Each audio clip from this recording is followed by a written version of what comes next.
Testing 3, 2, 1. Testing, testing, testing. All right, I believe are live and ready for you to go as soon as you're ready to show your camera, Trey. Especially the special surprise you've got. Sure thing. Can you hear me now? Yep, I can hear you.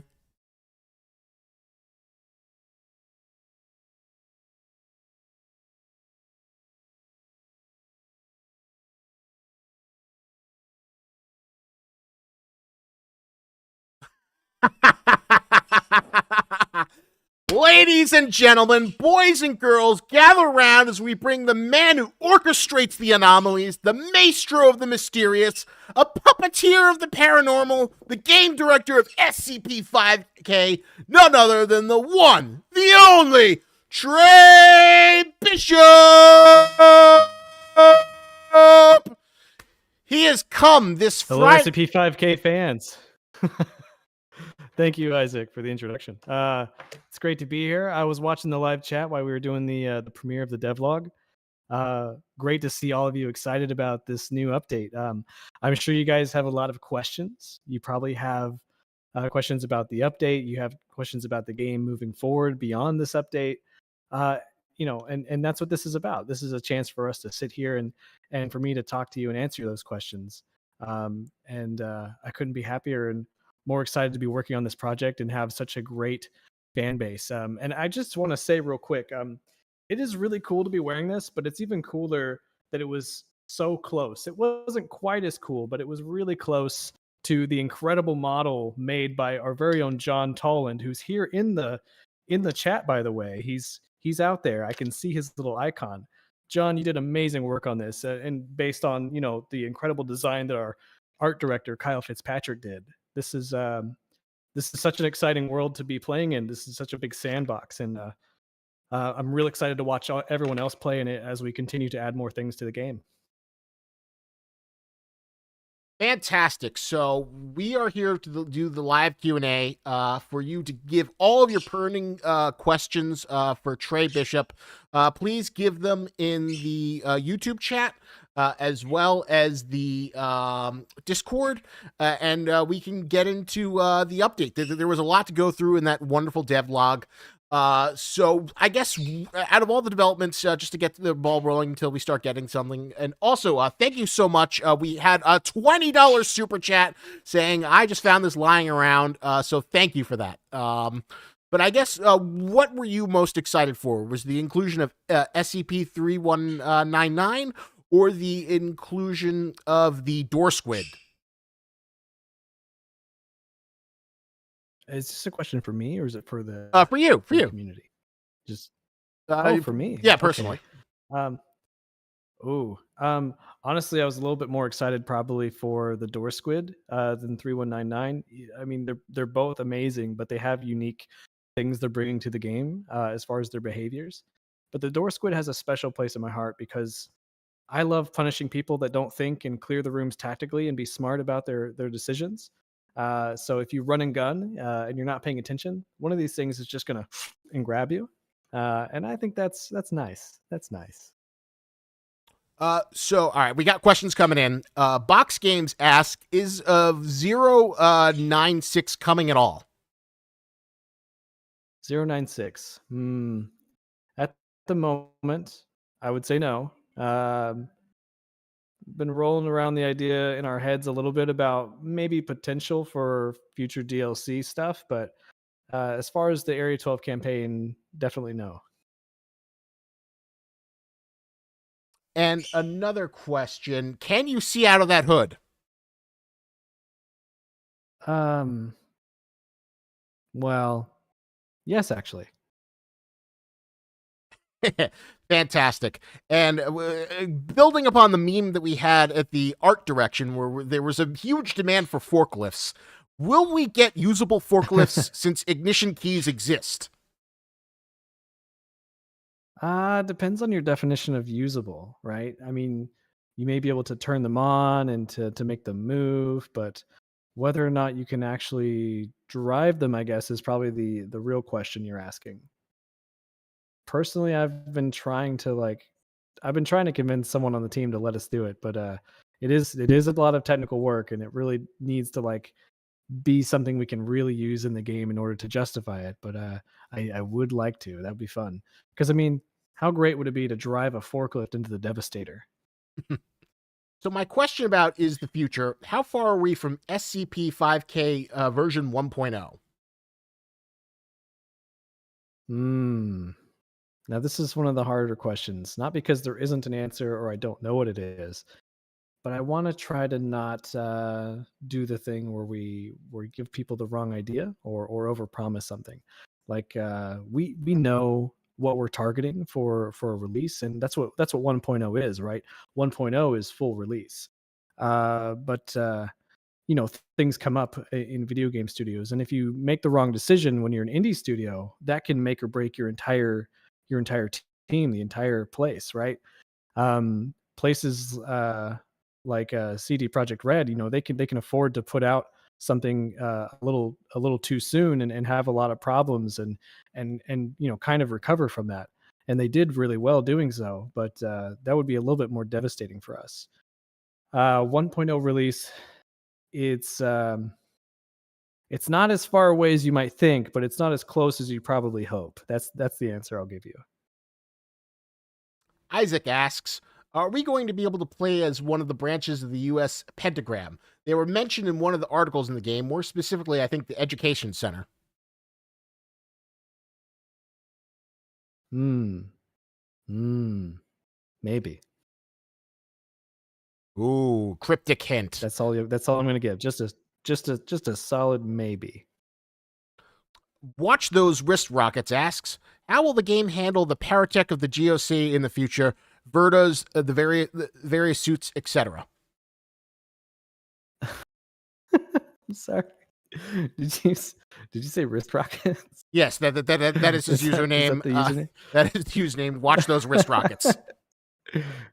Watch those wrist rockets, Jimmy. Um. Oh gosh. Okay. So the GOC and the different kinds of suits and tech that they might have, right? Um. I know we want to try to show at least two variations of the GOC if we can. Right now, the one we're about to put into the game, as you saw in the devlog, is sort of the winter gear kind of thing.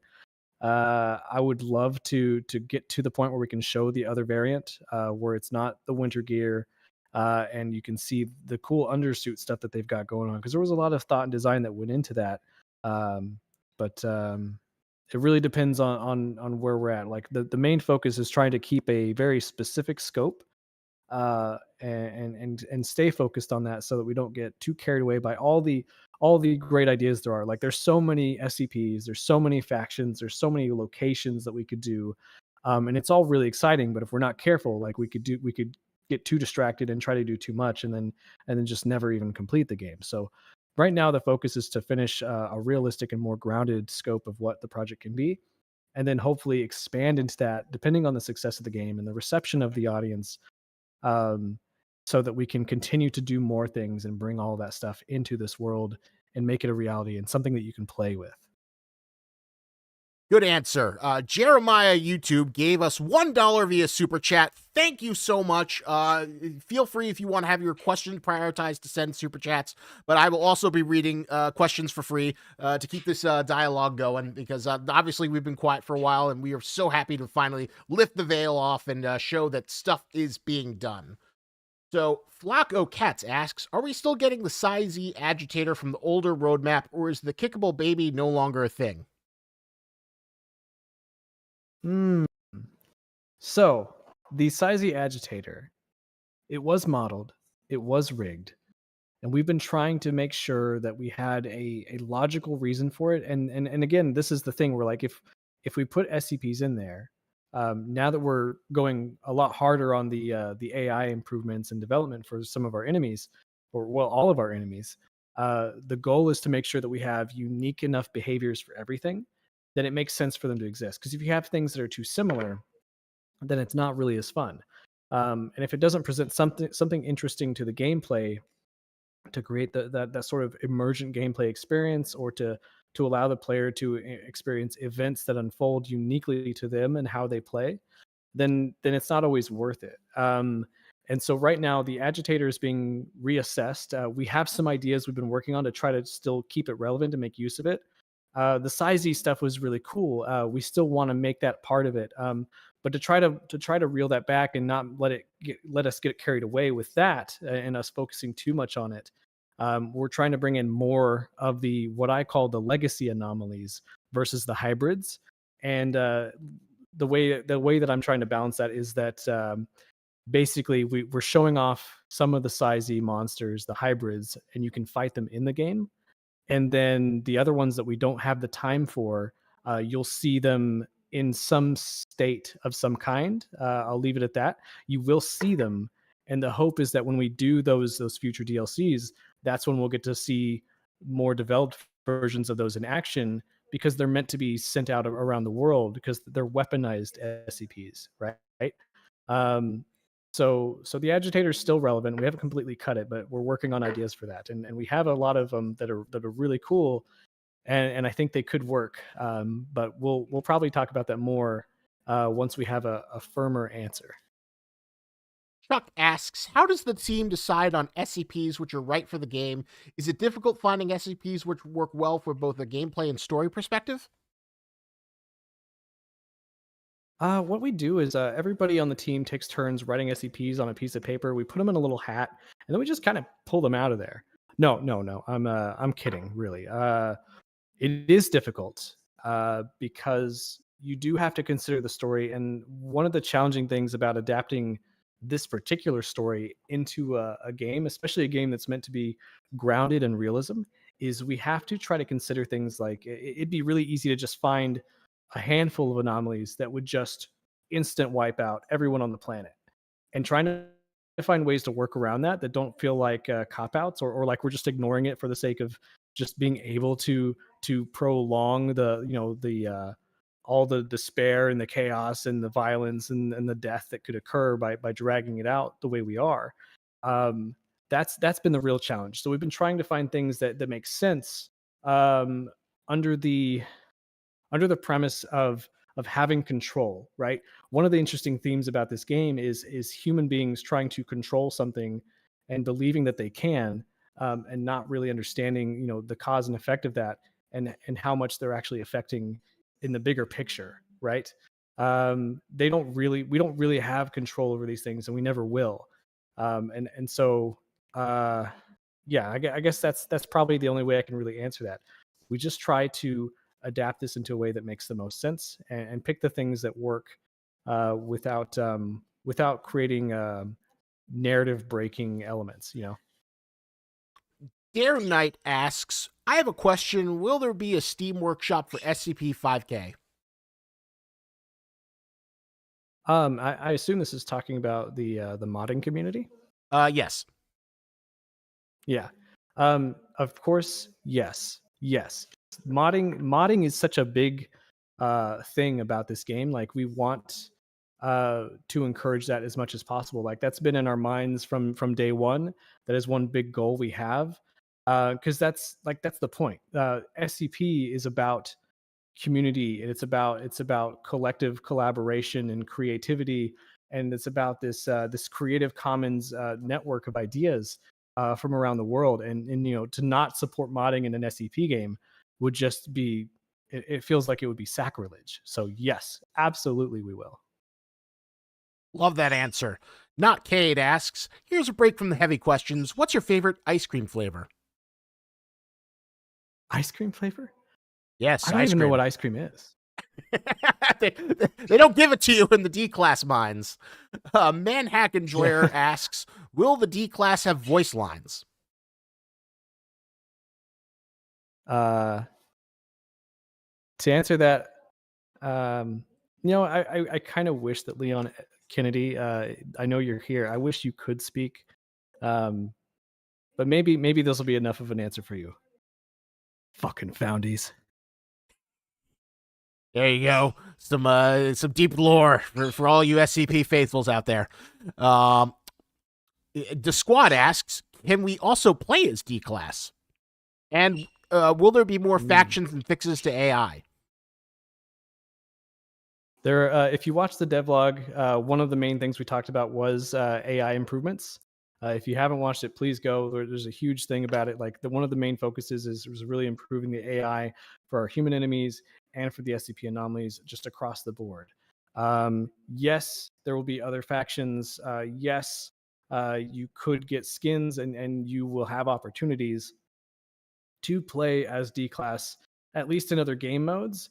And hopefully, if we can get it to work the way we'd like it to, as you progress in the game, in the campaign, and unlock things, and find like new skins like the D-Class suits, those are things that you can then go back and play through the campaign and play with whatever skin you'd like. That's not a promise or a guarantee, but that's something that we're working on and trying to achieve. Two Box Games asks, will the Chaos Insurgency show up in the campaign or something else down the line? In the campaign, no. Something else down the line, don't feel safe answering that one yet. But good question. Cerise asks, will SCP-5K get released on Xbox and PlayStation? Fingers crossed, one day. It's definitely on the very ambitious roadmap. It's a very ambitious roadmap. It's definitely a desire. It is not from a lack of wanting. It is just from a huge amount of coding and hard work, blood, sweat, and pixels. The squad asks, like it's in our minds. Oh, sorry, I was just gonna. No. Elaborate, and then I'll get to the next question. Yeah. Porting to console is definitely on our minds. The main thing is making sure that we get far enough in the development of the base game that it's safe for us to start looking at that and taking it seriously and doing the porting, because that's a lot of work. And if we're still changing and adding a lot of new content and mechanics to the game by the time we're porting, then it's going to just slow that down a lot, and it's going to cause backlogs and backtracking, and that would keep even the PC release from full release from happening as quickly. So we're trying to hold off on anything like that until we get a little bit further in the PC release. Yeah, I think that's a consideration, because everyone's like, "Oh, just bring it on Xbox. You just push the button and then it's on Xbox." But when it's something in early access, just push the director button and just boop, it's done. Yeah. If only it was that simple. Dust Squad asks, is there going to be variants of SCP 939? I wish it wasn't just zombies. I love the game so far. 939. I thought 939 was the red dog. I could not confirm, but the Chicken Man is going in there, so there's obviously definitely a move to have more original SCPs. The zombies were always placeholders. Yeah. Well, if you're talking about 939, unless I'm really confused, I believe that's the red dog that's part of the DNA for the Sizey Resonator. And if that's the case, exactly what was the question again? I kind of forgot. The question was, let me pull it up again. I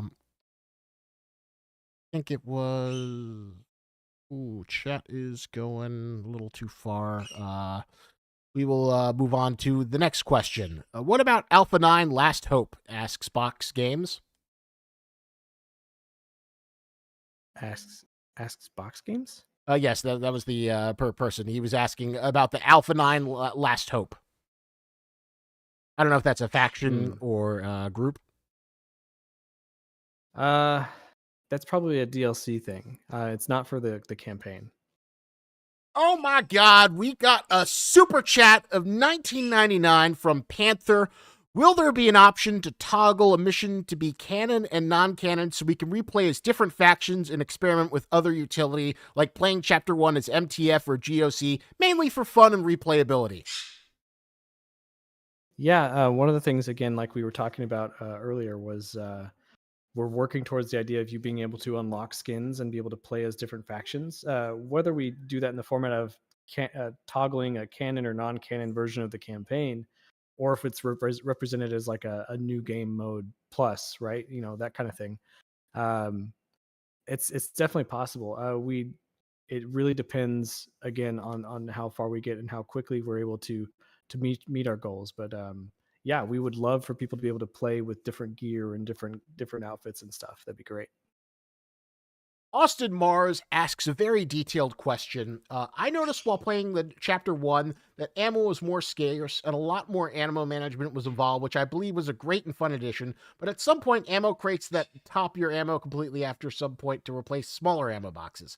I was wondering down the line if Chapter 1 and 2 will require a lot more ammo management, such as the starting point of Chapter 1. I guess this is kind of like a general question about your philosophy of ammo management and how many ammo crates what is the system you use to spawn it in? Is it something like Resident Evil 4 where you have a system where you give people just enough, or they're kind of like fixed ammo portions that you have to do it, and if you're too lackadaisical, you could potentially fail the game? Well, it's an interesting thing to bring up because balancing the ammo thing, like we're making a tactical shooter game, but it's also a horror game. We don't want to get too far into the survival horror quality of it, but we also want to have the tension and release kind of experience of not always having just things readily available to you, but also not punishing you and not allowing you to enjoy the tactical side of it where you do have a gun. So finding that right balance is actually it's a challenge, and it's something that we have to test, and we have to try things out and see what works the best. Update 0.13 was our first real implementation of any kind of horror elements, and trying to play with the idea of having a little bit more scarcity. And we tried to balance that out as best as we could. We played through it. Actually, our lead 3D artist, Dean, he's incredible, and he's a huge Resident Evil fan. But he went through and meticulously like placed ammo and tried out things, and tried to make sure that you always had just enough that you could still make it through these areas, without you having to just suffer the whole time. And some people loved it, and some people didn't. So it's a trade off, and I don't think we'll ever make everyone 100% happy, but we do the best we can. And I think we've taken a lot of feedback, and we're taking that into account. Having things that already exist within the game, like our armories, doing more with those, and also implementing other things that we've been working on, like ammo lockers and the wall-mounted first aid cabinets, having those spread out throughout the facility, just because of the convenience of them being something that would be around, because of the kind of facility it is. I think those kinds of things will help as well, because you'll be able to rely on being able to find those consistently, even if there's gaps between them, but then also having the scarcity of ammo pickups between those points. Hinton asks, so what will the common enemy be after the zombies are entirely removed? What can we look forward to? How do I answer this without Well, in Act 1, as you know, we're adding 3199. We'll have the door squid. The door squid will get more and more prominent as you get deeper and deeper from the facility, because if you've read the article, you realize that these things are making up a lot of the structure now, the structural integrity of Area 12, because they've taken up so much of the walls, and inhabited it. Um, and then there's 1262, which it's a plant, right? But there's so much more to 1262 than what you really know, and how involved it actually is in the entire plot of this whole facility, and what's going on with the Omnicide, and everything inside Area 12. So then there's 098. It's the crabs. We have 940, which is coming, and then we already mentioned 610 in the video. Not going to be in Area 12, but it will be in the campaign. And then the Devastator. You have a couple of other sci program kind of hybrids. It's really hard to answer that question, because if I just kept going, I could probably list every single monster we have in the game, or we have planned to be in the game at least, and that would kind of spoil the fun. I think we'll stick to just teasing that a little bit more over time. Cerise asks, random question, but would you release a cosmetic for Team Fortress 2 as a promo for SCP-5K? I guess it depends on if it has to look like something from 5K, or if it can just look like one of our developers from our team. Because if we can make a Team Fortress skin that just looks like one of our 3D modelers, we've got a running gag in the studio where we have this wonderful picture of his face where it was taken while he was about to like sneeze. So he's making the scrunched up kind of like wrinkled nose looking. Yeah, there it is in the chat. And we like hide it in concept art. I made a Photoshop brush out of it actually, and we put it in places all through the game. It'd be really funny to just put that in.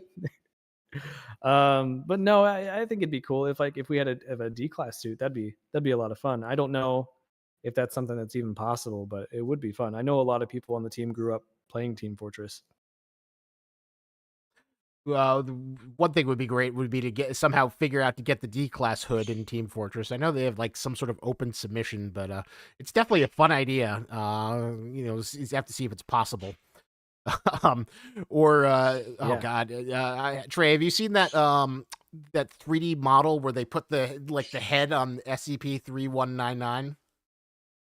Yeah. That's Dean. Yeah, I was laughing so hard. Oh god, I don't know how you'd be if that's even possible to do in the game. But if you get permission, if I get permission, Yeah. maybe I'll somehow be able to post that on the socials. But obviously, I tried Actually, to. I mean, if I've got it right here, I might put it in the chat real quick because it's so funny. It's really good. Let me take a look. Uh, Yeah, we did one of those like full like 360 scans of one of our 3D leads head just to play with it and see what would happen. And someone took it and they put it on a sphere and then put the sphere on the head for 3199. Sterling, if you're listening, do you have that image? Can you put it in the chat? Because I can't find it. It's kind of hard to use the computer with like the gloves on. I'll see what I can do. Although I've got my hands full. Oh my god! We've got $5 super chat from Roberto Tamburini. Will we get a full in-depth story? Will you get a full in-depth story? Absolutely. Absolutely. Although the depth of the story is also going to kind of depend on you, because the way we want to format this is you're going in as the UIU, right? The UIU, if you don't know, is an anomalous branch of the FBI. Well, the FBI are not the military, and so like they may recruit people with military backgrounds, but at the core, the FBI is a group of investigators. Um, and so you kind of go in ahead of everybody as like the scouts to go and like knock on the door and investigate the weird going ons because the Area 12 and the Foundation have gone dark for a while. Um, and then when you go in there, stuff kind of happens, and more or less there's a containment breach that occurs while you're inside. I'm trying not to explain too much right now, but the containment breach occurs, and you get trapped inside, and everyone else gets trapped out. So all the backup and the other people that were coming that had more experience and that were more prepared, they can't get in. And so one of your missions is to try to find a way to deactivate this containment breach and get your backup inside. So you were never intended as the UIU to be the people facing off against the Foundation. You just ended up being the people that got put in this position, and now everyone is counting on you to do the things you need to do. And especially as you start to discover more things investigatively throughout Area 12 that lead you on and clue you into this grander scheme of what's actually happening, and what's going to be what's going to happen on a global scale, right? So yeah, the story's there, but because of that investigative property being the FBI kind of quality, that's why I say it's up to you guys, because I don't want to disrupt the gameplay experience for people that just want to jump in and have fun. Because it's not fun to have story like shoved down your throat, especially if let's say you've played the game through once before and you just want to play it again or play with your mates, and you guys already know the story. The thing we want to try to do is make it so that you can get as much story as you like by deciding how much of the space you want to investigate, how many documents you want to pick up, how many audio logs you listen to, and how much you just pay attention to it. So at its base level, you could go through the game, play it, understand that you're one character, they're the other, you have your mission, you complete the objective, those are monsters, you shoot them, you can do that, have no deeper understanding, have fun. But if you're there and you do want to engage in those other things, you can dig into that lore, you can experience the other details to the story, and take that in and have as much of an experience as you like. S asks, are there going to be any environmental factors like toxic gas that requires a hazmat suit or radiation that can be detected with the Geiger counter? What kind of hazards are in Area 12? And will we need special equipment to counter it? Well, you go in with gas mask, so gas probably won't be too much of an issue for you, but things like acid or radiation, those could be concerns. I probably can't answer those right now. I would like to, but I probably shouldn't. All right. Ooh, scary environmental hazards. CanConk asks, how are the current missions going to change with the removal of zombies? Currently, the second mission has you being chased by hordes to the elevator after sabotaging the reactor. How will this change?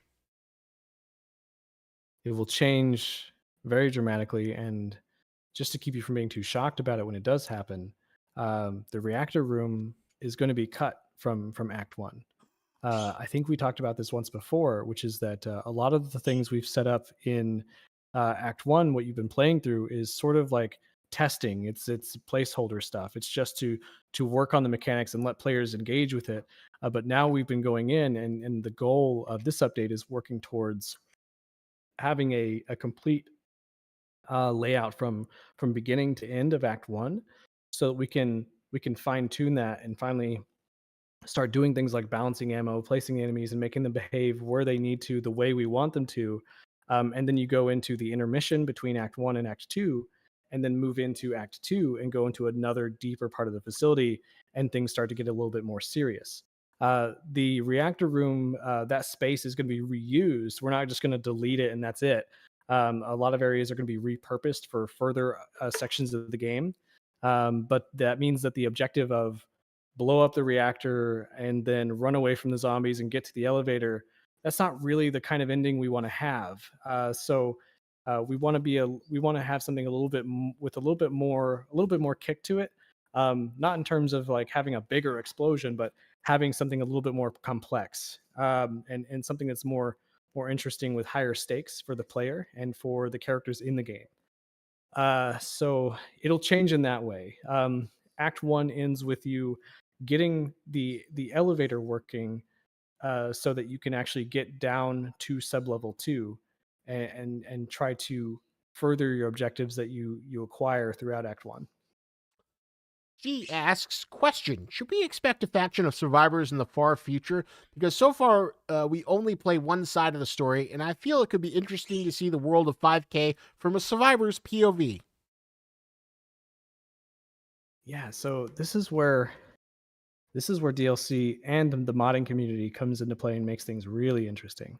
Because I would really love to see what kind of things the community comes up with using all these pieces and working in the sandbox that we're building, to show us those kinds of stories. Now, to speak to that in another way, I will say an important thing is for us to show and give the players an opportunity to take in what this experience must have been like or is like for characters like the D-Class and the researchers. Act 1 is very barren right now of a lot of people, and it's just a few monsters and some guards. But there's a reason for it. There is actually a reason why it's so empty, and it won't always be that way. You will run into D-Class. You will eventually discover some researchers, and you will go to places like the dorms. You will go to places like the prisons. You will go to places like the labs, and you'll get to see the places these people lived and existed in. And understand what was going on with these people in this facility as this stuff started to unfold, even long before you got there as the UIU. Because the thing that we hope that you'll discover is that not everyone in this facility was exactly aware of or in favor of what's happening. Sterling put in the 3199 with the head on, so I have that globbed on the live stream. So behold the chicken in all of its glory. Give us $5 million, and we'll create a feature where you can scan in your own face. Oh man, it's like that. It's like that Nintendo 64 GoldenEye video game where you had bobblehead mode. We have Dean Spearhead mode on all the chickens. That'd be great. That would be amazing. Awesome piece of DLC. God, it reminds me. You remember Perfect Dark, where you could supposedly use like the Game Boy camera to like put your faces on and like be in the game, but they cut the feature at the last minute. Oh, I don't actually remember that being. That might have been. You might actually be so much older than me that you remember the advertisements better than I do. But does anyone else here actually? Does anyone? I don't know if anyone here in our audience, like our player base, if they're the people that also grew up playing Nintendo 64 or NES or Sega. But if anyone wanted to know how old we were, like, it's us. We're the ones that blew into our game cartridges so we could play them. Robert Tamburini for $5 says, thanks for the hard work, Afraid. You guys are the bomb. Please don't give up on this. It's absolutely awesome, and I can't wait to see it expand. Love. Aw. Thank you. Little D-class heart for you. Do that. Marin asks, will the day ever come when you will give SCP-173 a jacket? I don't know about you, but Area 12 looks chilly, and I feel really bad for the guy. I did give him a shirt at one point. Actually, funny that you mention it. I found the image earlier, and if you would like to see it, I could drop it into the chat. Ooh, if you can manage that, I would love it. Leon Sus Kennedy also saw the cat moving around, the real life cameo of Josie in the back of your office. People are spamming. Oh my God, $5 super chat from Phil Halsworth. Would you ever add SCP-2761 Banana Zilla? Maybe you could have your own crazy twist on it. I know it's super goofy, but could see it being really different from other SCP. It could even be like a boss. We're well aware of the banana. We've been trying to find an excuse to sneak it in there somehow without it disrupting the tone of the game. And if we do find a way, I promise we'll do it. But we've got to find the right way. But I put that picture of 173 in the shirt in the chat as well, by the way, Isaac. Ooh, let me see. Yeah, there we go. See, 173 does have a shirt. Afraid does care about our SCPs to make sure that they are well-clothed, and you can be well-clothed by checking out the Afraid store merch at roborobo.com, recently launched, available to purchase now. I hope to see photos on social media of you in either the ugly Christmas sweater or a hoodie, especially the 173 hoodie. So please check out that link, and I think all the YouTube videos also have links to the Afraid merchandise. Yeah. Wasn't there also a banana colo that was like, oh my God, Panther back at it again, $4.99 super chat. Any possibility of character personalization, not taking massive uniform change, mainly just things like vests, gloves, and helmets. So I think you kind of addressed this before about like you do want to add different costumes, but I think people are, I've seen this comment before a bunch in the chat that people are looking for like individual customization of like smaller items. Is that possible? This is actually a great opportunity for me to say, by the way, happy International Women's Day to all the women out there. And on that note, I do want to say it's really important that we not just have a weird universe in our game where it's nothing but men. We do have female characters that we're working on. I'll say that like we want to have some character options available to you. Nothing as in depth as Fallout or Skyrim, but or like Baldur's Gate. Definitely not like Baldur's Gate, but we would like you to be able to choose simple things like skin tone, gender, and a few little details about that change, like a few simple things about your gear. But other than that, it'll be mostly changing from faction to faction. Well said. Oh God, there's one female character who's I always be cryptic and vague. But I love the character art. I would just want to post it on social so badly. But you're talking about the TOC for the UIU, I bet. Yeah. Oh my God, she looks amazing. She just looks like cut from the cloth of like the coolest female characters from action movies. I just want to see her like give commanding orders all day long. Her design is just so badass. Oh my god, we are just raining the super chats. Jeremiah YouTube $2. I would like to ask about SCP-682. Is there a plan?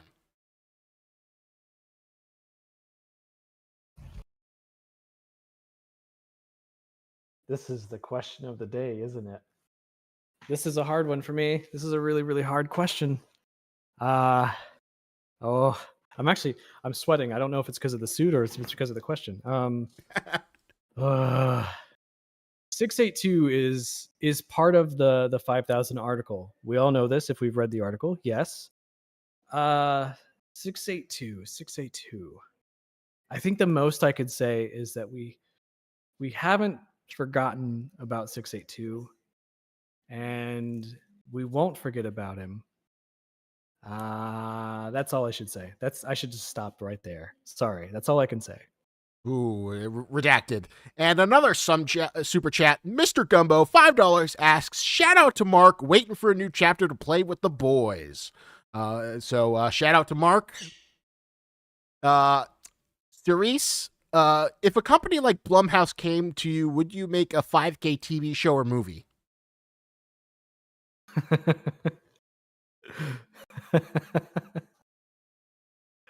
I am not allowed to answer that. And you can take what you will from that, but I am not allowed to answer that. Ooh, all right. Cryptic answer, speculate away, lead rumors that will lead to wealth, but we cannot talk. But a very exciting time in the industry right now. Video games are popping. People are loving new stuff. So who knows what the future will hold? Only time will tell. Chuck asks, how does the team decide upon locations for intermissions? Why Antarctica? And what factions will go into the next choices? We make our choices based on what makes the most sense for the narrative and also supports an interesting gameplay to kind of break up what we're doing. What was fun about Antarctica was it gave us a really unique opportunity to have just a very different environment that was challenging in a whole new way and made use of one of our existing things, which was the concept of wave survival. It's not a wave survival map in its entirety. It's just using some of those elements. And being in Antarctica presented opportunities that we felt enhance that on the side of both tactical and horror being the two main things that we're trying to balance. Of course it would have been horrible if we didn't include the GOC. So that was always something that was planned, and we decided that this was the place, like for what you're facing off against, and like the harsh climate you're going into. The GOC are the ones that are the most prepared, and it's also because we wanted to use the GOC. Antarctica made the most sense because it's not really a territory that belongs to any one nation. So the GOC being the anomalous division of the UN, it made sense to pick a place like that as well, so we could send them in, and there wouldn't be any kind of like weird things to worry about with disputes about regions and different military groups. I guess that's why we picked it that way. Friendly penguin or a pigeon took the screen cap of you with like the aw shucks or embarrassed Deadpool face and said, feeling silly, might fight against Area 12 guards later. I thought that was really funny. All right, you guys want me to make you do you want more dumb poses? I can do those while we're here. You can do like the little kawaii thing. I don't know. Goose asking again because it seems like my question got glossed over. Sorry, jumping around through a lot of questions. Will we get an ability to permanently keep some stuff like documents, sort of like a ready or not evidence room, but probably instead just like a thing in the menu, not a physical room? Yes, our journal system is. Hold on one second. What? Oh, I don't know what this means. I think I do, but I'm sure some of you do. Here you go. Anyway, to answer your question, yeah, there you go. Thank you, Leon. To answer your question, Yeah, the journal system is meant to be able to hold on to things like the documents that you find. So even though it's a session-based shooter, even though we do have the checkpoints, we don't have a traditional save game for this. But if you pick up documents and start the game over, or begin again at chapter 1 or something, you'll still have those documents you've collected, because we do want you to be able to hit certain achievements by unlocking those things and collecting them. There will be things more. There will be more things beyond just the documents. Those things are a little bit more of a surprise what they'll be, but there will also be audio logs, and those will be pretty important to having that experience that we want to have, because the documents are such an important character in themselves in the SCP universe. They're a character on their own, and we would hate to punish the players by going through and then hunting and finding these things meticulously, and then you just not get to keep them. What would be the point? I think it would discourage people from going and looking for those things if we did it that way. Evan Jackson with $5. Is there any plan on possibly a future spin-off DLC involving When Day Breaks? Great work on the game all. Keep on being awesome. When day breaks. That would be a hard one to pull off. That's a really cool story. Kind of a sad one, but I don't know. I feel like that'd have to be like a whole different experience. That'd be something fun to do, I think, in VR as its own thing, honestly. And there was Oops. a one question from the squad. Will SCP-5K be only one game, or will there be a sequel? Hmm. Hmm. Sequel. Sequel. The goal is to be able to make this game. Uh, well, let me backtrack a second. Let me say this: the entire story, our version of our telling of the 5,000 story, um, is this big overarching thing, and it has a beginning and it has an ending, and we've already written the ending of how this all concludes, and it's a really challenging question of like, when all this stuff kicks off, how do you end it in a satisfying way? So all the DLC that we create from the full release with the other game modes and the Area 12 campaign, all that DLC will hopefully be exploring um, uh, individual sections of the story beyond Area 12, leading up to that conclusion and that ending.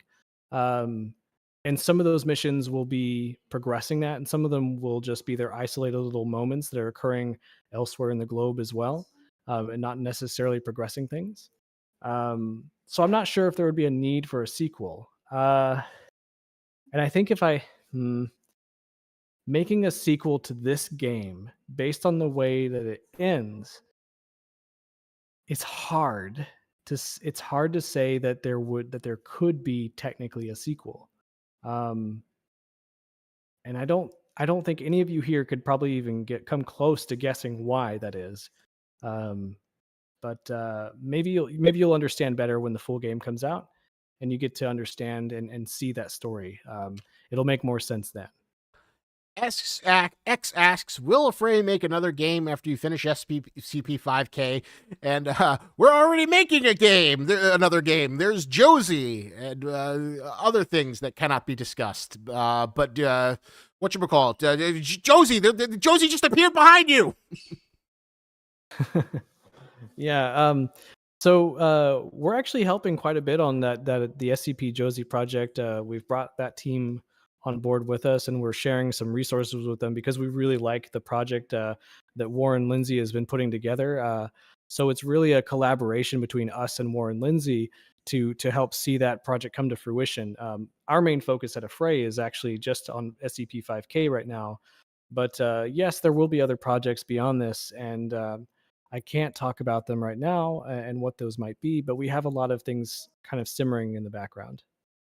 Marin very enthusiastically says, I bought 8 copies of the game at full price so my mates and I could play. I have a problem, I'll admit, but I blame you for it. So I put a mimetic kill agent in this chat you're reading right now. Winky Face. I think that was just a very enthusiastic support. I just thought you'd like to hear that he bought 10 Oh, copies. no. I 8 was copies. looking at the camera because I was winking back. You just can't tell. I'm winking. Like, you can't see it. Okay. There is a lot of Thank you. demand for you to show the cat, but cats are fickle creatures, and you don't want to scare the cat with your cosplay. Oh my God, Panther 999. Wait, we're getting the cat. The cat is being brought here. So now I must fill in with my very loud voice. Oh my God, there it is. The cat is on screen. The cat is on screen. Look at this adorable image of the D-Class petting the cat. Who thought all their humanity had been stripped away when we can see that cats and D-Class can snuggle? Oh my God, it is a cuteness overlord. What is that cat's name? This is Zelda.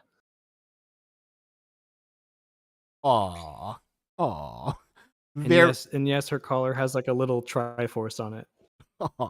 Panther asks, will there be an Easter egg that players will be able to figure out involving the suit, whereupon completing will have as a vanity skin, basically just a visual one?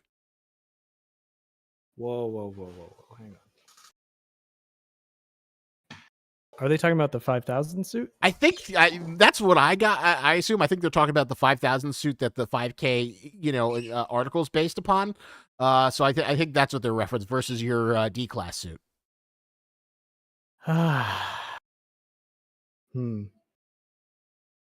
If I answer that one way or the other, I'll be giving too much information. If I say anything at all about it, I'm giving too much info. If I say nothing, I'm also answering the question in some way. This is not fair. It's like a Schrodinger's box. Oh my God. Panther really stumbled you with the 999. Yeah, you got me in a box here. You will not be able to have the 5,000 suit be available to you as a skin. In regards to anything else involving the suit, I'm not saying nothing. Ooh. All right, that's a cryptic thing. We got a cryptic meow from the Zelda in the background. Sirius asks, would you sell the D-Class suit for cosplayers? What would it take to manufacture so people could buy what you're wearing if they wanted to? Oh, I don't know. If you really want to know, I had a wonderful friend of mine who's a seamstress professionally. She does a lot of costumes for ballets and stage productions, and she does some stuff for cosplayers and stuff too. But she was really wonderful and made this for me, and I actually used a lot of the templates from our Marvelous program that John was using to create the suit, because John actually created digital versions of all the different panels and templates of this as if it was real material, and assembled it piece by piece in 3D to create it and simulate the cloth to make it sit and fold in all the right ways. But she made this for me, and I paid her to do it. But it was, even though she was really nice about it, it was still kind of expensive. I would say if you have $1,500 or $1,800 to spend, we could probably get you a D-Class suit. Can you imagine adding that to the Robo store? Like $15,000 for the D-Class suit. No, 1,500. 1,500, not 15,000. All right, my bad. 1,500 for the D-Class suit, super high-end item. Yeah, I mean, you got to know, she did everything. It's got the real, the little cords and all the zippers all work. The clips are all the metal tactical clips. All the belts are here. It's all printed. Even the zippers on the glove areas work just like on the model in the game. So it all functions. None of it's fake. Toki asks, are we going to get any missions or campaign acts where we're exploring or operating with a different dimension, like 3 ports, or are 5K missions going to be grounded only at SCP facilities? Wow, that was a lot. Could you repeat that? Sure. Are we going to get any missions or campaign acts where we are exploring or operating within a dimension like the 3 ports? Or are 5K missions going to be grounded only at FCP facilities? Oh. The missions will not always take place at SCP facilities. That is Ooh. all. All right. I think that's a good hint for people. And then you did announce that there was a mission in Antarctica, so get excited for new locations. Man Hacker Enjoyer asks, will you guys add notes laying around the map to this game about information for SCP you're going up against? A lot of players are just go guns blazing without knowing what monsters they're fighting. Yeah, we'll have notes being laying around. That's one of the things about the journal system, being able to have documents and notes that you can pick up and collect. One of the things that will help clue players in is exactly what you're saying. It's the SCP documents that exist. So yeah, yeah, yeah. Those will be there. G asks, who made the SCP suit or the DClass suit? Who was the tailor who you reached out to? I don't know if it's something that you want to disclose or if they want the free publicity. Yeah, yeah. Her name is Elizabeth Snyder. I'll find her Instagram account and I'll put it in the chat, and you guys can, if you want to buy a suit, you can talk to her. Please tag us in your photos if you bring it to a con. We love that. Uh, Let's see. uh, Oh man, what you I call can it? see through the hood just fine, but reading text on a screen is a different story. German. Mr. Reich asks, would you have a different perspective of like the GOC operatives in Ganzir as DLC? Mm, a different perspective of the GOC operatives in. Hmm, hmm. Mm, maybe, maybe not. Wait and see. Hmm. Marin asks, what's your top 7,000 favorite SCPs ranked in order? I assume at least the top 2 are going to have to be the Screen Anomaly and the Door Squid. I don't think I'm going to have enough time to list the top 7,000, but I could probably tell you some of my favorite ones.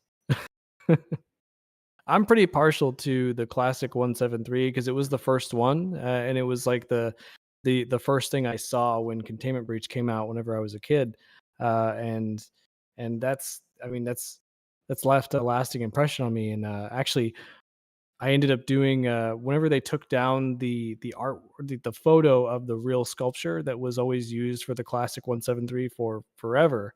When they took that down from the wiki, I think it was 2021, the end of 2021. Um, I actually participated in one of those contests where you design your new version of 173, and the whole community of artists like chipped in and started drawing like their own versions of it, and everyone kind of celebrated it and looked at them, and it was a fun thing. And that's actually how someone at a fray actually saw my 173, and that's kind of what led me here in a roundabout way. So it's got to be 173. Hmm. Panther for 199, another super chat, just cranking it up. Final question for me: AI teammates, yay or nay? AI teammates, yay or nay? It depends on if we can. It depends on if they actually are needed or if they feel beneficial to the player. AI companions is really hard to pull off. Any anyone just hears the name Leon and they shudder. You know, um, imagine a UIU AI companion just shouting your name, but in like a whiny voice every single time a monster is chasing them. Uh, that's something that'll take some looking into. No definitive answer on that. Uh, Losing Sanity asks, question, are you going to expand on the secret parking garage below Outpost Axiom? I just had a conversation with someone about this quite literally yesterday. Uh, possibly, possibly. Ooh, secret garage.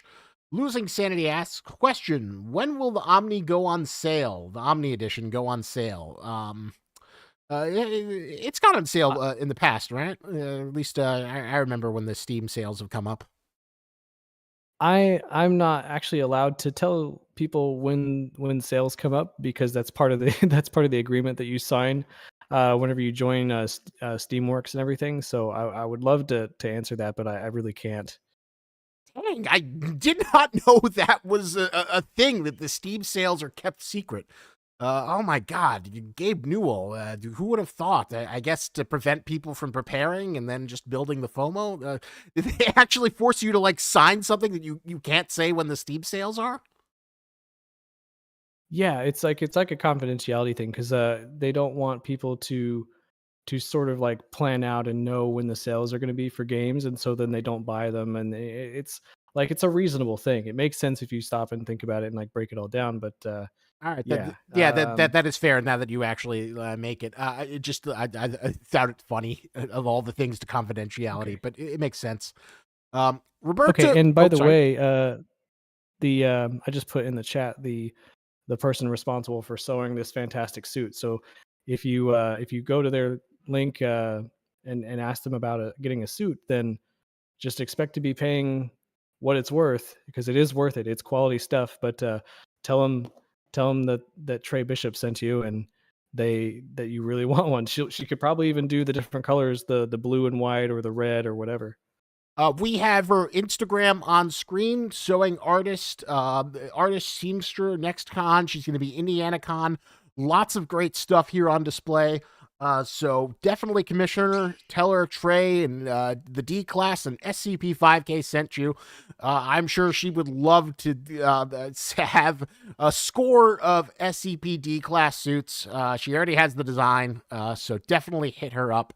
And thank you so much for the recommendation and letting the people know how they can get their own D class suits. Uh, Yes, yes. Get your suits and build me an army.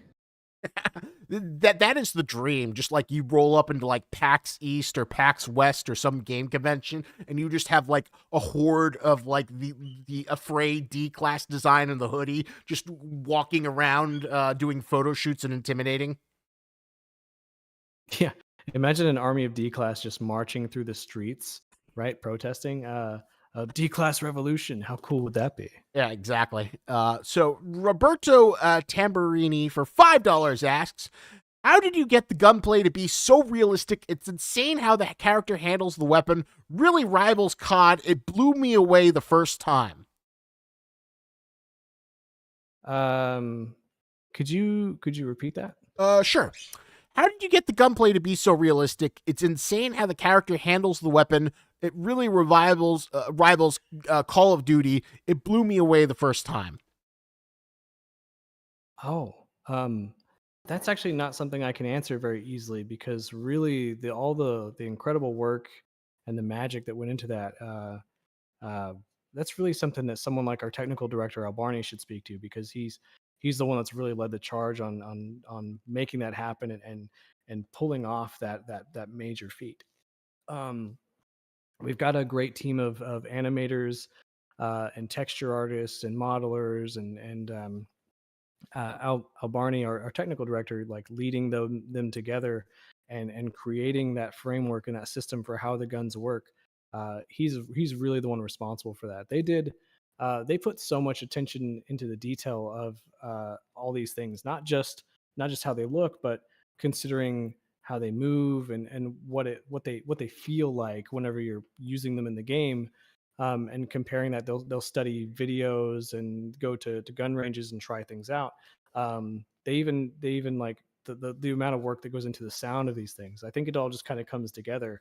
But it's really, I think the secret is just how much time and effort and love that these guys are putting into it. The entire team uh, at Affray working really hard on these to make them feel right, because it would be easy to just create a gun and make it work and then just go through and you have a pew pew, in the game. But these guys, they give a shit. Watch Those Risk Rockets asks, this is more of a Discord question, but does the riddle about the secret code you posted yesterday allude to something not mentioned in the devlog? Oh, I can tell you what the answer was to that riddle if you'd like. Why not? The answer was 3824. It was just the date for the devlog release. Sorry. Well, there you go. Drink your Ovaltine. I still think that's a good way to get people excited. So there, the answer has been revealed. Roberto Tamburini says, I agree, Trey. You have some seriously talented developers. Incredible. It feels so realistic. People are disappointed that it was not a. People are disappointed that it is not a code to some sort of secret vault or mystery box. But hey, at least you have an answer. I think that that is better to give people. Yeah. Well. Hey, listen. To the other person, on behalf of the entire development team, thank you for the wonderful compliment. It is my privilege to be able to be in this position and to have the responsibility of trying to help guide this entire team, who are the real people that do all the incredible work and pull off the magic. I'm kind of I think one thing I don't really like is how glorified people in these positions tend to be, which is kind of why I liked really putting on this DClass suit. I didn't really want this to be about my face because it's weird, right? There's a new Godzilla movie coming out, and regardless of what your opinions are about the different genres of Godzilla that exist, the guy that designed the new Godzilla for that movie, Jared Krachevsky, he's actually he's not put on the front of the posters. People don't praise him. People don't know his name, but they would know a director's name. You could probably tell me who George Lucas is, but could you tell me who the person is that actually designed Darth Maul, right? And that's such a bizarre concept to me. It's strange that so many of the big iconic things that exist in pop culture never get attributed to the people that actually design them and make them. There's anybody can sit in a room really and kind of guide and point, but they're not always the person that's responsible for every little detail. And in video games, directors are getting kind of elevated on this pedestal, the same way film directors are more and more recently, especially with the blending of like video games and movies. And while that would be really cool, and I cannot take all the credit for everything. There are so many people here that make it happen. If there wasn't a team here, a good team to direct, there would be no need for a director, right? So thank you for acknowledging the team, and I hope whenever we continue to release more content, we can give more opportunities to show more of them and let you hear their voice and get to know them and see the work that they're doing in the background. Because I also think that most people don't really understand how hard it is to make a game. Like, it's a fucking miracle when a video game gets made. It is so incredibly challenging in the background, and what these guys go through out of a labor of love to make this happen, it's amazing. And I think hopefully, like, one of my big agendas, like with my life, is to try to educate people as much as I can about like what really is happening in the background, so that they can understand it and respect it and appreciate it, even if they don't know how to do it or if they've never done it, We've definitely been pushing harder and harder to make sure that every person in the development team gets to be a part of these showcases and showcase their craft. So please follow all of our social medias on Twitter, join the Discord, check the announcements and events tab. I will always do my best to let you know when we have an event. Sometimes they're a little bit, I don't have a lot of time to give you forewarning, but I always try and keep you updated there.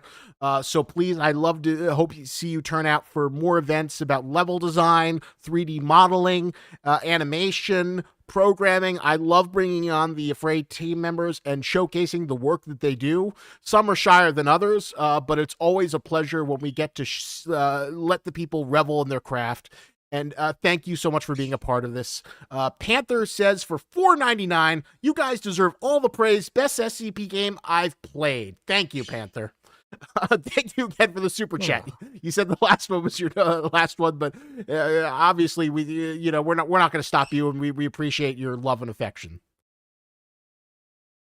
Yeah, thank you very much. Mr. Reich asks, what will happen to SCP-5K after the full release and the game finishes? Will you shift all work to Josie in future projects, or will still update it while working on other projects? I think we'll still update it while working on other projects, no matter what those might end up being. The plan, as I mentioned earlier, is to try to make sure that we can continue to release new content and campaigns to expand that story and bring it to a full close in time. So, yeah. Salient asks, will Afray sticking to making SCP games, or will you folks expand into other genres other than horror? It's really hard to say. I don't think any of us knows really what we're going to be working on. We all have ideas, and some of us have specific ambitions of what we would like to be doing. Um, but I think the right project will just present itself when it's time, and when we know, we'll know. There you go. The future is always open to new things. Let's see, what do we have here? Here's a good one. Marin asks, will you add any enemies capable of reality bending G-Man style? If so, will there be any special way to take them out?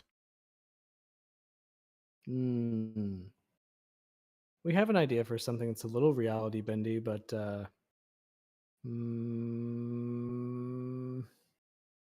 probably get in trouble. So that's it. All right, be excited. Reality bending, what could it be? Go speculate. You got nearly 8,000 SCPs to whittle your way and go figure it out. A fun mystery between, to keep you busy until the next update. Launches in April. So Cal and stuff asks, what is your favorite 8K proposal so far? Have you had time to read all the proposed 8K entries with the contest going on? Or have you been too busy? Because I know you've got a lot on your plate. Yeah, no, that's a great question. I know the 8,000 contest is going on. I think the winner is supposed to be announced on March 11th, which I think is the next Monday, actually. I have been really, really busy, and I haven't had time to actually read any of them. I think some of our writing team have actually submitted something, but I could be wrong about that. Again, I haven't had a chance to read any of it yet, but I hope I might get to over the weekend. I guess if any of you have like some favorite stories you've got that you've read so far, please drop them in that chat. Maybe I can grab them and like try to find a reading list out of it or something. There you go. Go to Trey's Twitter or drop it in the chat in the Discord. Two Box Games asks, I am off to bed now, but for my final question, can you even add a tiny insignificant reference? Could you include the you do not recognize the bodies in the water?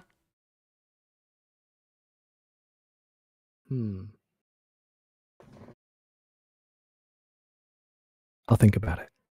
Ooh, bodies in the water? Maybe. We will see. Cerise asks, after SCP-5K, would you find people in the community that have ideas for games and help them make their games? Because I do have an idea for an SCP game, but by myself, it would be way too big of a project. I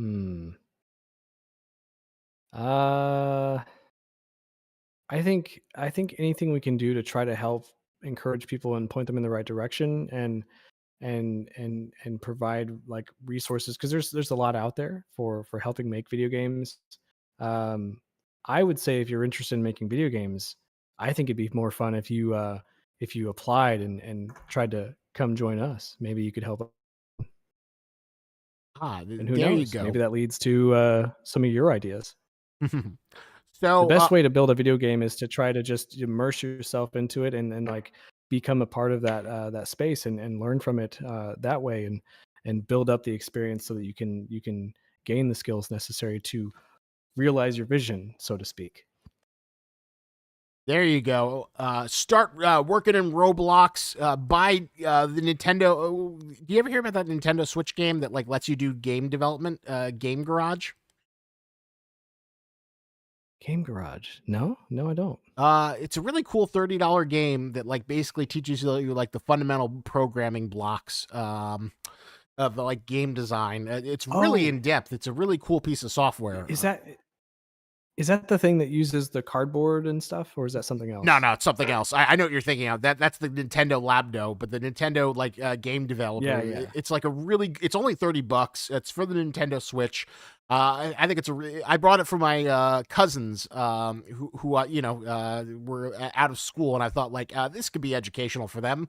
They should give it a shot. So I don't know if they became developers from that, but I think it's a great resource that anyone who wants intro game design could look into. That's not as intimidating as some of the other stuff.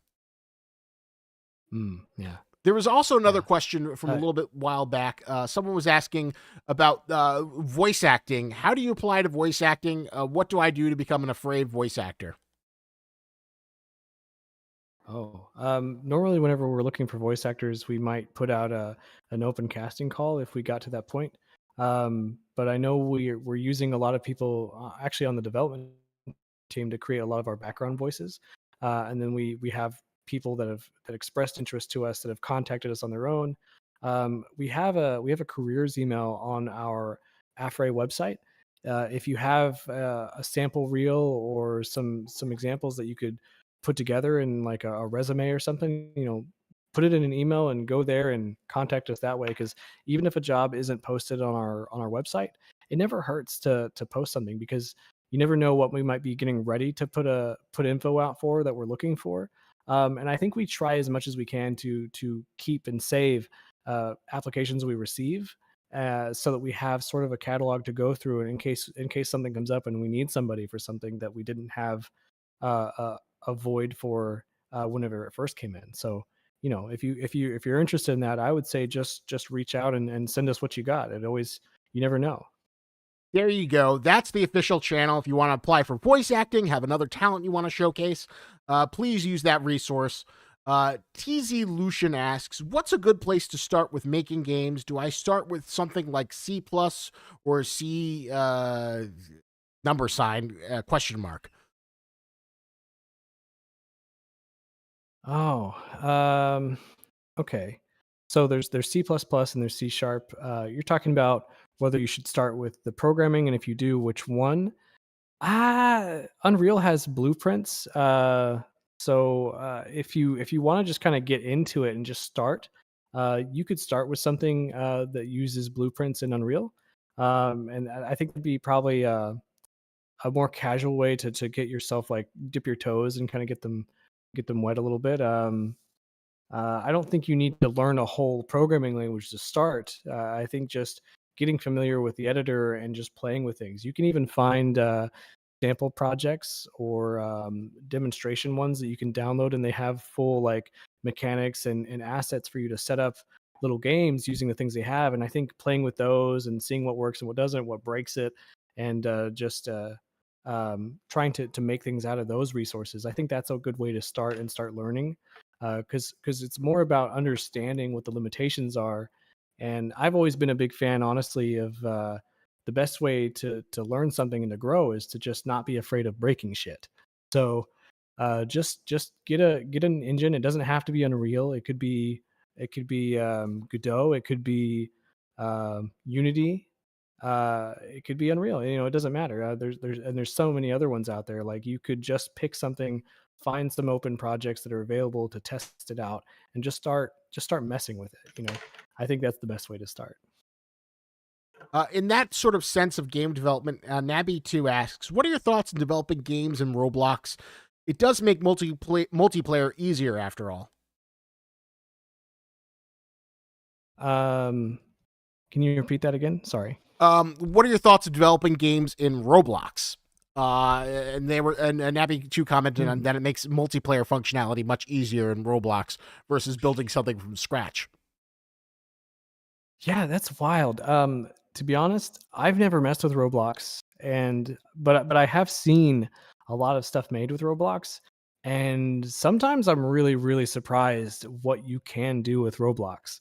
Um, I don't have anything negative to say about it, but I've never personally messed with it myself.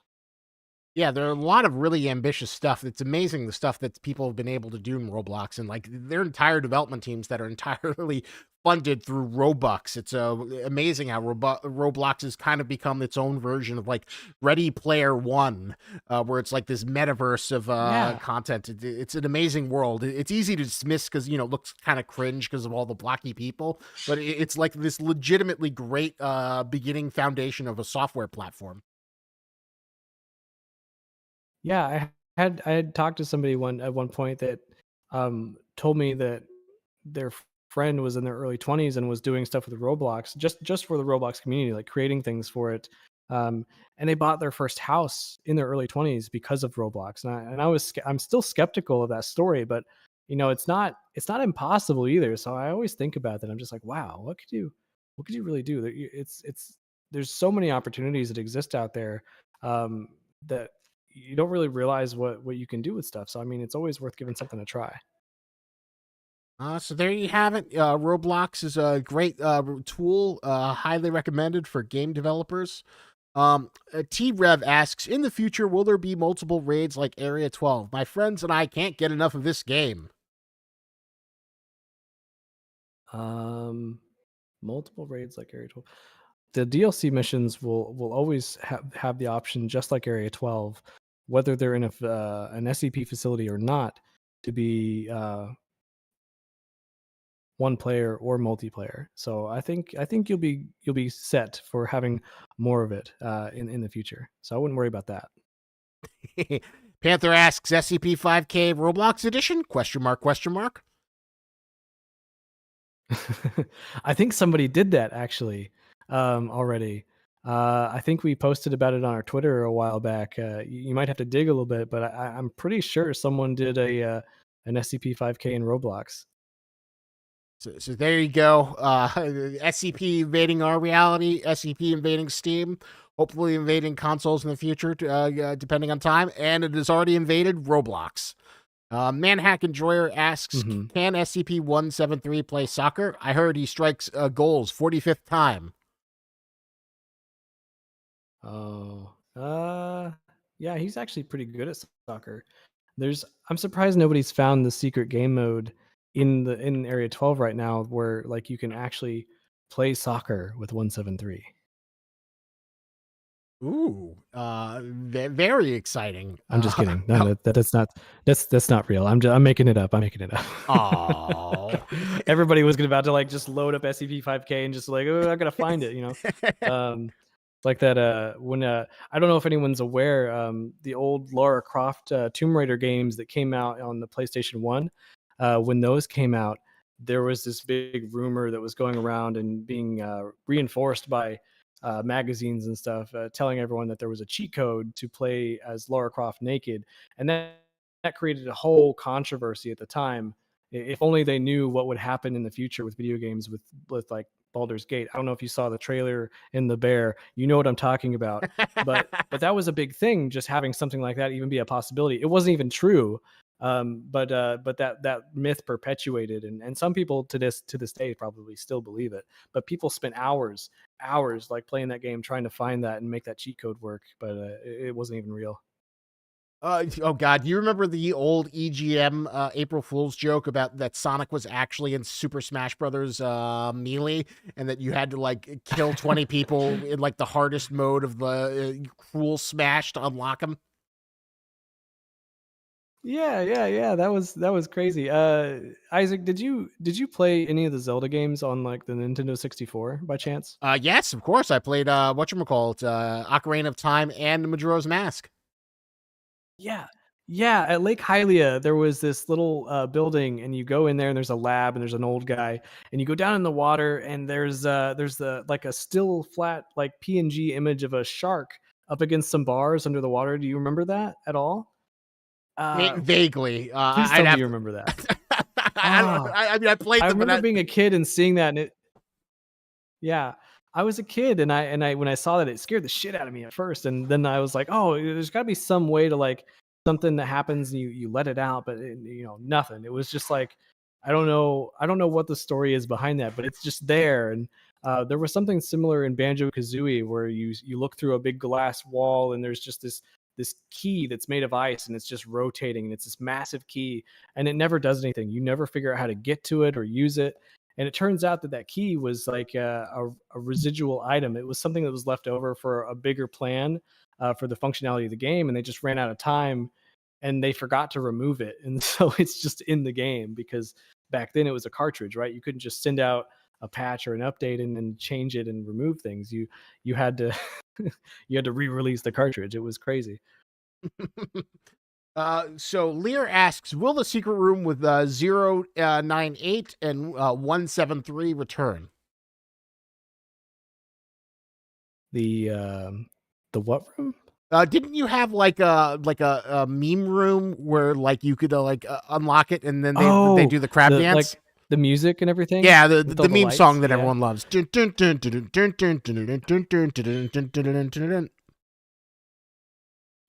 Yeah, it'll probably come back at some point. I think we're gonna try to hide it a little bit more. It was fun to keep it like out in the open and more forward facing in the beginning, but I think Easter eggs are a bit more rewarding if they're harder to find. So it'll probably come back. It'll just not be as simple. Icy Slime asks, Mr. D-Boy, how hot does it get in your jumpsuit? Well, I'm gonna be honest. Earlier, whenever I said, that I was excited about the idea of wearing this so that I wasn't showing my face, so it wasn't about me as much and I could talk more about the team. Right after that, I started to realize how hot it was in this thing. And I was like, man, I chose the wrong time to talk about how important it was that I had anonymity. It's kind of warm in here right now. It's kind of warm. And especially the more questions like we get asked, like I get kind of excited and I'm sweating pretty good. Well, I know you've told me you've been working exceptionally hard. So if you ever feeling a little too tired or overwhelmed, let me know and we can start wrapping things up. But this is all based on you. We'll go as long as you feel up for it and as long as people are asking questions. But if you do feel a little overwhelmed or too hot, let me know. Yeah, tell you what, it's 8:45 right now. I'll give it another 15 minutes and we'll just conclude it at the 2-hour mark. That sounds like a deal. All right. I think that's absolutely fair. We've definitely been doing a good while and we love the super chats. We love the engagement and we love the enthusiasm. And we hope you watch the devlog 15 times. Yeah. But speaking of giving more attention and credit to people on the team, I know Al Barney is watching this. It would be really wonderful if he would join us for a moment because I'd love for him to have a chance to talk to you guys a little bit. Al Barney, the call has been thrown. You summon yourself into the Discord. The people want to hear your voice. I summoned the Al Barney. Come, shower the people with your programming and technical knowledge. It's funny because like he does like popping in, but he doesn't like when it's like too many people, and you can never quite tell. But it's always a delight when he does choose to come in. So I do hope he chooses to pop in. But Record Breaker asks, any helpful tips on starting your own video game studio? Also, are there any positions in the gaming industry for people with business backgrounds like finance? Oh, Record Breaker, I wish you were here when Gabe was doing his stream. He was giving a really good background on finance and producing. But what would you say for people who want to start their own studio? I'm going to answer both the finance question and the starting your own studio thing. The finance thing first. There are positions in the game industry to do things like businessy and management and paperwork and data and finance, and those jobs are really important. Actually, I think people sometimes think that they're not. For example, I talked about how important it is that our team does the work that they do. They're the ones that really pull off the magic and make it happen. Case in point, Al Barney, he just showed up. He'll talk about that a little bit more as well. But there's more to that too. There's also the producer side of it, right? Producers are kind of the unsung heroes from time to time. They're usually the people that you grumble about, right? And it's never fun to be told, update your Jira or, fill out your timesheet or, send an email or check your thing or fill out this NDA. It's never fun. But these are the guys that like the guys and women actually that make it happen, like as far as helping make sure that those things on the business and the data and the management, all that stuff's taken care of so that we can have the time to be able to focus on being able to make the game. If it weren't for them, we'd really, really struggle and probably burn and die, because we're not the people that manage that kind of stuff, and it's thanks to them that we also that we're able to do this. So there is absolutely positions in the industry for people like that. So yes, and to answer the question about where to start when it comes to like making your own game studio, or how to start it, just start, I guess, and just don't expect it to be something that's going to succeed and be a multi-million dollar company or something from the get-go.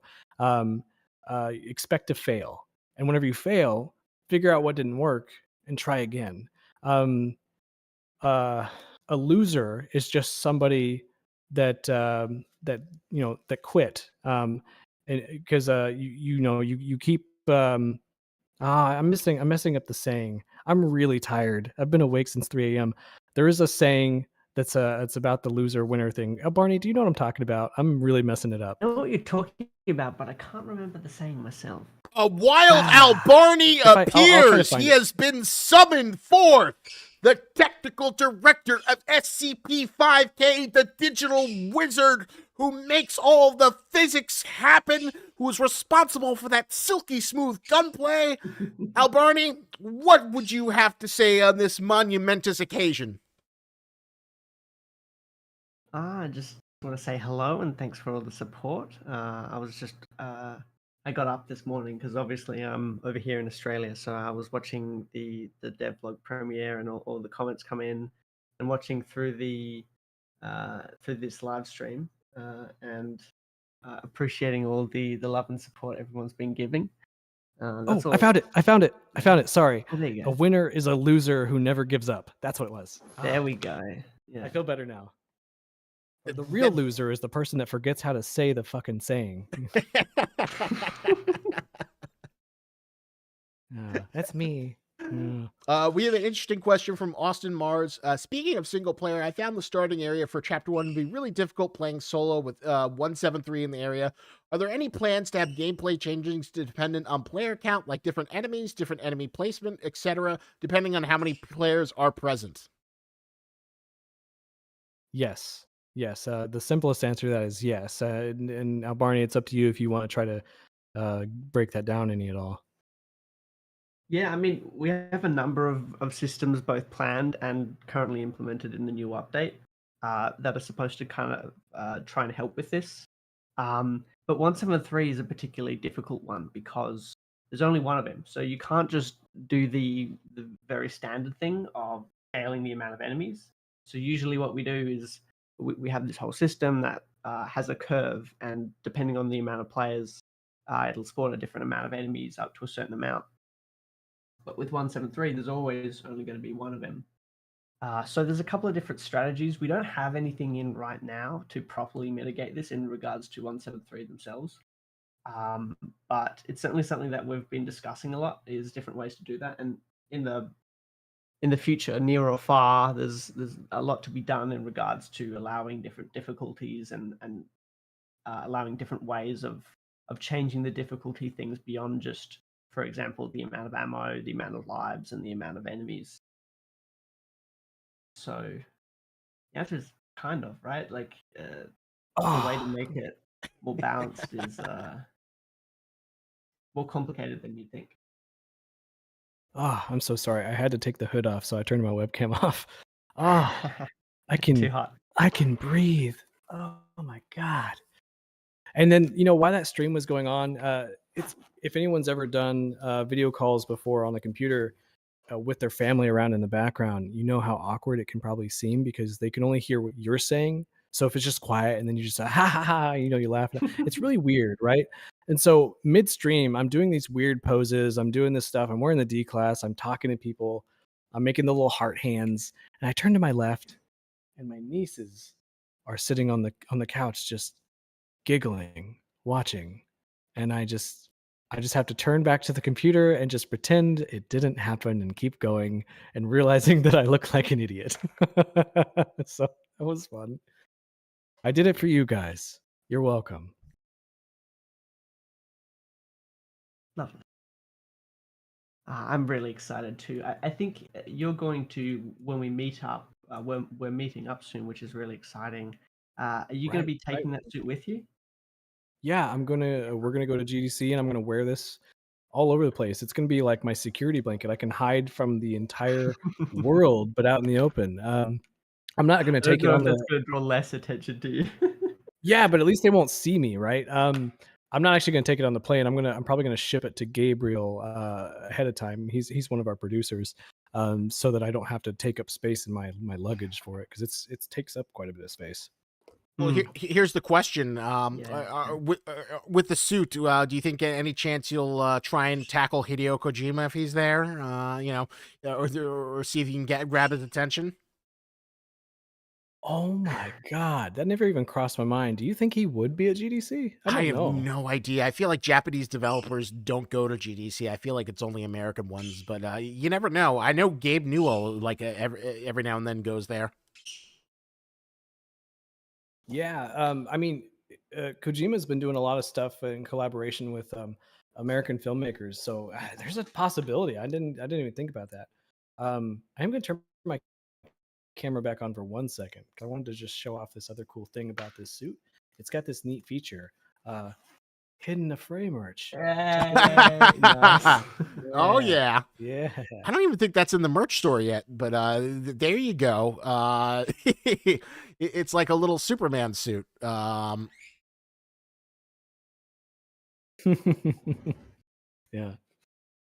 By the way, thank you everybody for tuning in to the live stream. There were a lot of people there watching it, commenting, saying nice things, and so many of you came over here and are watching. I don't know how many are actually watching on YouTube right now, but this is great. It's lovely to see the turnout and how many people are still excited about this project. I know it's been a long time in the works, and we still have a little ways to go, but it's with your continued support that we're able to do this. So thank you. Icy Slime asks, You're right. if the makeshift campaign fully succeeds, are plushies guaranteed or nah? Love to get my hands on a crab plushie. And obviously Josie's screaming for plushie treatment. What are your thoughts? Oh, the plushies are guaranteed. Like we're absolutely going to hit the mark. I think even if we weren't going to, we would probably just buy the difference of the plushies we need to hit the campaign goal, just to make sure they go out. The main thing about the campaign is it's an opportunity to give other people a chance to order plushies if they weren't around, because we have a lot of people here that only joined like within the last 2 years or this year or last month. And we'll probably get more new people that weren't here for the Kickstarter, right? So it gives everyone a chance to get the plushie as well. That's pretty much all it is. Well, I think what they meant is, are we going to do more plushies? Like, will there be one for like the the surgeon crabs? Will there be like a Josie plushie? Like, are we going to do other makeshift campaigns so we can have other SCPs in plushie form? I sure hope so. I sure hope so. I think that'll be easier to decide once we see how well this goes, like how many other new additional people we get for the orders on the 173 B plushie that we have. I'd love to do more if it does well and we have the room for it. Yeah. It all depends on you. The more love you give to 173, the more incentive we have to do more campaigns. We love giving stuff back to you, so always be sure to be there from day one. We will announce on the Discord. We will announce on all our socials when the makeshift is live. So give it love, and we will happily give you Sebastian the SCP plushie crab. We're coming for you, Disney. You're not going to handle the plushie game forever. Gosh, it's such a double-edged sword, though. You're just basically telling everybody, listen, with enough of your love and support, we can make it. We can succeed. But on the other hand, without your love and support, if you don't give us enough, if you don't really, really show your support, we will fail. And that's on you. Just trying to get that hype train going. I always love the idea of the little guy with the, Well, if we can't get him excited, we'll just, if we can't get him excited to help us succeed, we'll make him feel guilty for making us fail.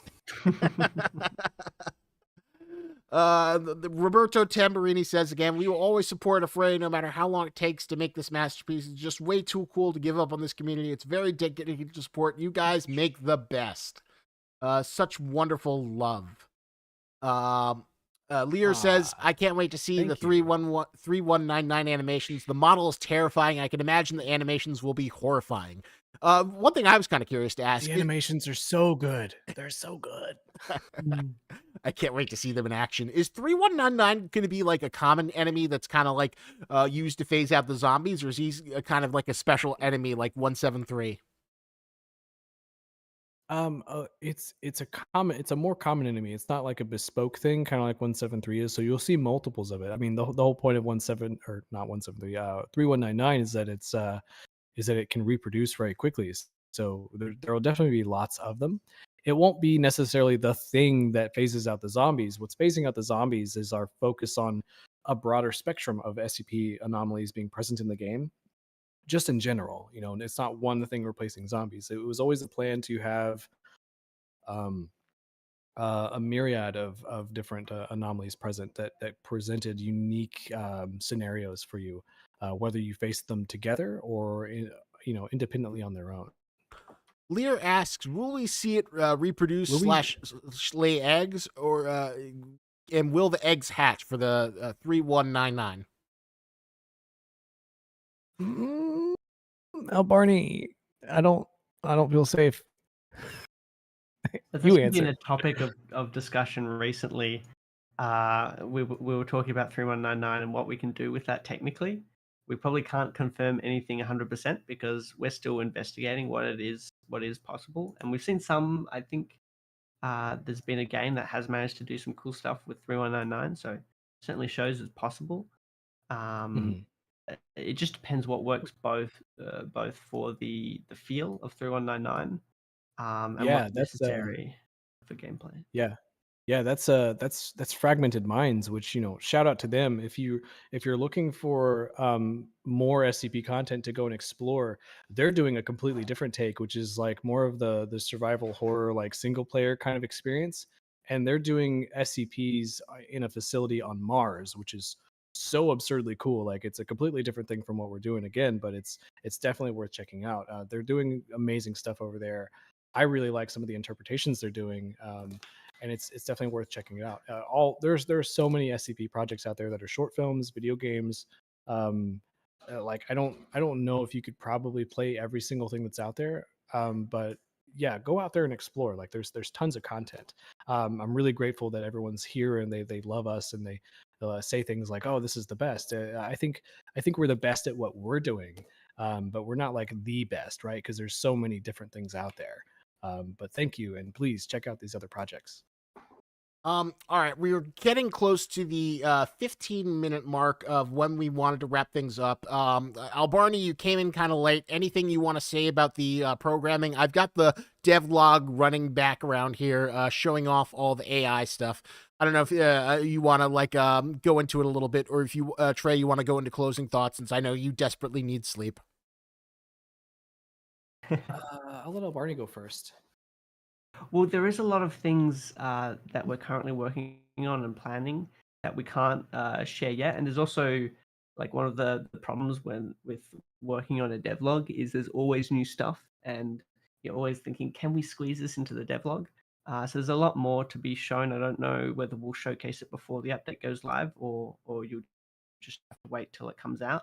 But there's a lot of very cool stuff that's in progress. I mean, just today, myself and Trey, along with our animation team, we were looking over the 3199 animations and very excited for that stuff. So there's a lot of stuff going on, but I don't know if there's anything I can share at the Hmm.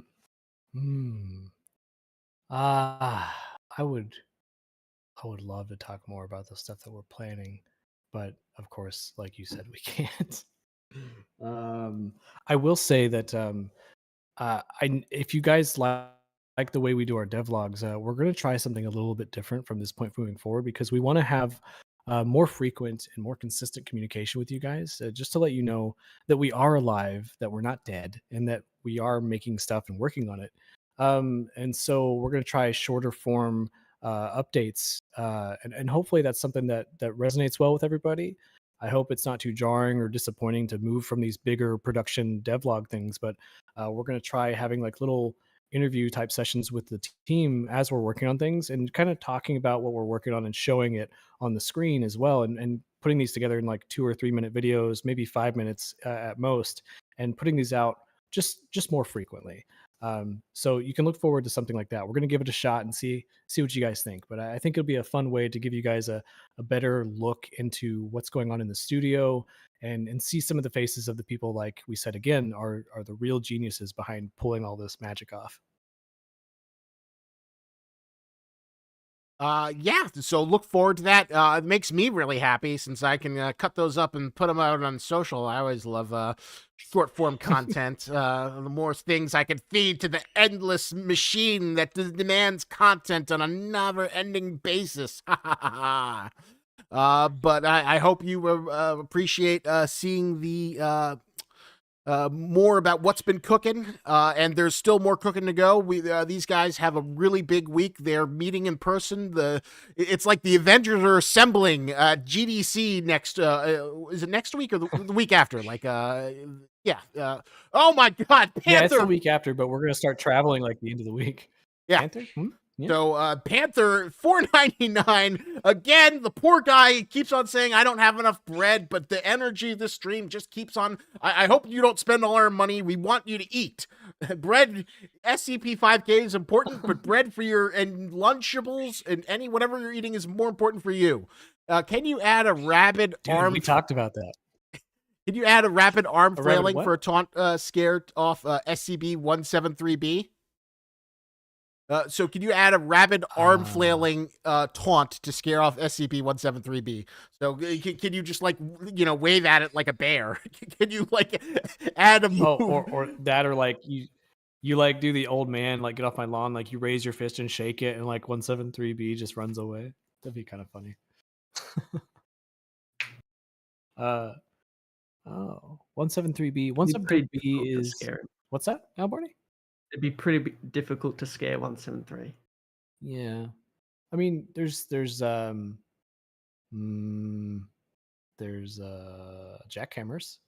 Those are probably pretty scary to 173. That's true. There's concrete saws. There's I think oxygen. Like if there's no oxygen, that concrete will deteriorate very rapidly.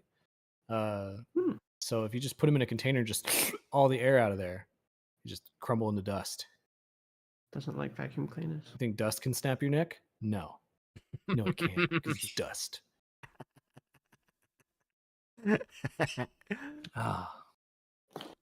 Someone was asking, can you carve... Someone was asking, can you make 173 out of a brick? And I assume you can. Like, I guess you just need like a little jackhammer or a sculpt or... just a bunch of little mini 173s.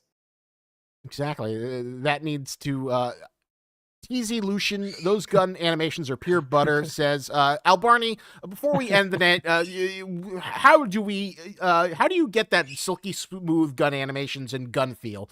Because you are kind of like the last person I would expect to like be able to achieve such wonderful gun to rival COD. Well, honestly, Trey pretty much nailed it with his explanation. It's just a very intense passion for gunplay, and a lot of us on the team have just spent so much time playing, shooters in general and tactical shooters and stuff like that. There's games like Insurgency Sandstorm, which have really pushed the bar in terms of what a smaller studio can manage. And it's one of those things that we got something fairly solid early on, and we've just been chipping away at it, trying to make little improvements as we go along. And it's always exciting when you get a message from someone and it's like, I figured out something. We can try this, and figuring out the formula for good gun animations. Our lead animator Anders has spent a lot of time on that, trying to figure out and working with me to figure out the best way to make the firing animations themselves feel really good, so that they blend with the procedural systems. And then ultimately, it's all about trying to make the most of the animator's wonderful work. So the way the systems are designed and what all the effort goes into is trying to make the most and get the most control for the animators to really bring their animations to life, and not just sort of slapping them in. So the system works with those animations and tries to blend them together in a way that feels really nice. He's lying. It's an asset flip. We just go and buy these things off the internet and we just throw them into the game. But don't take me away now. It's a lie. It's an illusion. Yeah. Asset flip. All right. So as we wrap things up, one final question. What would be worse, a million tiny 173s or one giant 173? I think a million tiny 173s, because I imagine they would like snap your fingers and your like toes, and they would go for like your individual things. God, that's an easy one. If anyone here has ever stepped on a fucking Lego, tiny 173s would be the worst. That's it. Yeah. Have you ever stubbed your toe? That would be like stubbing all of your toes at once. Horrifying. Yeah. Whereas like a big 173, I mean, I guess he could step on you. Some people would like that. I feel like that'd be less painful of a way to go than stepping on a bunch of those little bastards. No thanks. Death by 1,000 snaps. Yeah, I'd say the worst would be the little ones. Yeah. Yeah. There you have it. All right, so let's let Trey get some well-deserved rest. At some point, we'll figure out to get Al Barney to his own featured stream when he's ready and willing, and have him be the solo focus. Tomorrow we have movie night at 9 p.m. EST. It is Biohazard movie night. It is a special double featured. The first movie is The Thing, a much requested film in my movie night surveys, and then there will be another Biohazard themed movie. What could it be? I think you will all be pleasantly surprised. I think it's an incredibly underlooked movie in the SCP canon, and I think you will all be horrified and delighted and will have thrills and chills to enlighten your evening. So I hope to see as many of you who are available to come in and hang out for movie night. And look out, we will also be having a session with Warren this week, showcasing Josie, talking about the development behind that. It will be his session. And next week, we are shooting for Cancel the Apocalypse Night. Thanks to Al Barney's help, the SCP servers will be opened up to their maximum capacity. I think we can fit 32, maybe, who knows, maybe even more. And we are going to play Wave Survival. Maybe we'll play the campaign. We are going to break the game. We are going to do something irresponsible that probably shouldn't. And we will stop the Omnicide with our bodies, with all 32 people, and have a lot of fun doing it. I'm very interested to see how that turns out. That is so enthusiastic. I really like your enthusiasm. If I want to squeeze one last little thing in here. I'm so sorry. It's probably not as exciting as Isaac's speech he just gave, but I did want to give a shout out to some of the people that are here that are also developers. We were talking about how complicated and incredible the guns are. One of the people that's helped and contributed to that massively is Caden. He's right here, Samir.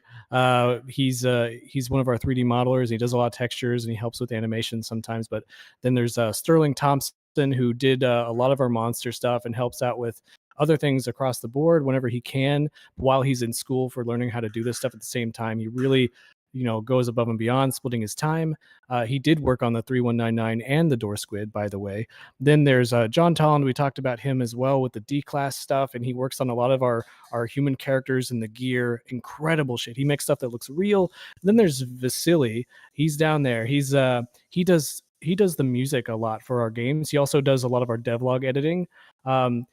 Incredible stuff. Really talented guy. The music he makes is fantastic, and he's been working on some new stuff. You guys are going to love it. So again, thank you to all of the devs that are on our team, and thank you to the community that's been here. Thank you, Isaac, for being a great host. Thank you, Al Barney, for hopping in on your weekend. This was fun. I hope to hear from you guys all again soon, and that we can do this again. Absolutely. Any of the developers who would like to be showcased, reach out to me first before I reach out to you. I am always welcome and eager to get people scheduled in. And Banzerlight for $10 says, will players be able to fight MTFs throughout the site? We said no more questions, but he paid $10. So I don't know if you'd like to oblige him before we call this end this evening's stream? Maybe a big fat perhaps. A big fat perhaps. Maybe. All right. I think that's a good You'll season. find out. Thank you, everyone. All right, That's me. everyone, have a wonderful evening. I hope you enjoyed the devlog and you enjoyed the stream. And yeah, we will see you at our next event. Have a great weekend. Yeah. Okay, bye.